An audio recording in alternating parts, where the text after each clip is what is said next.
almost 200 flights were cancelled to and from Hong Kong Monday, as thousands of pro-democracy protesters shut down one of the busiest airports in Asia, following violent clashes with police over the weekend. Hundreds of passengers were left stranded after all departing flights, and more than 70 arriving flights were cancelled in the early evening, amid chaotic scenes inside the airport, as thousands of demonstrators descended on the main terminal. The abrupt decision by authorities to suspend flights was interpreted by protesters as a signal that riot police would soon attempt to clear the airport. Fearing a repeat of the violence that has characterized recent demonstrations, the majority of protesters began to leave, with many choosing to walk home along the highway. The latest development came as Beijing ramped up its rhetoric about the protests, which one official said showed signs of terrorism. Monday's mass demonstration was not the first to target the airport, with protest organizers viewing the international hub as a way to communicate their struggle with a global audience. Many activists have also come to view the airport as something of a safe protest space away from the streets, where clashes between demonstrators and police have become commonplace.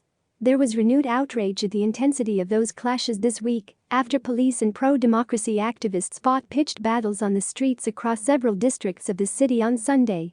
Officers in riot gear pursued protesters into subway stations, where they were recorded firing tear gas in enclosed environments and at close range. One police officer also suffered partial burns to his leg after being hit by a petrol bomb.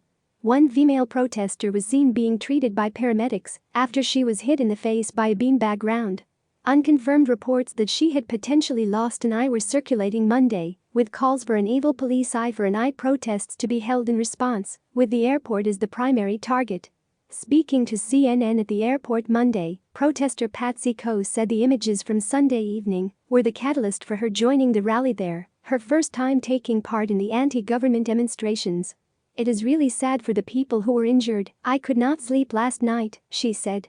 Protesters occupied the arrival hall of the Hong Kong International Airport during a demonstration on August 12, 2019 in Hong Kong.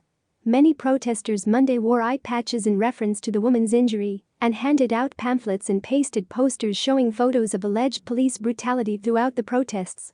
It was wall-to-wall people chanting, "Don't trust HK police," and providing maps of MTR stations that had been attacked in the last couple of days and where people had been beaten up by the police, one tourist told CNN on arriving at the airport.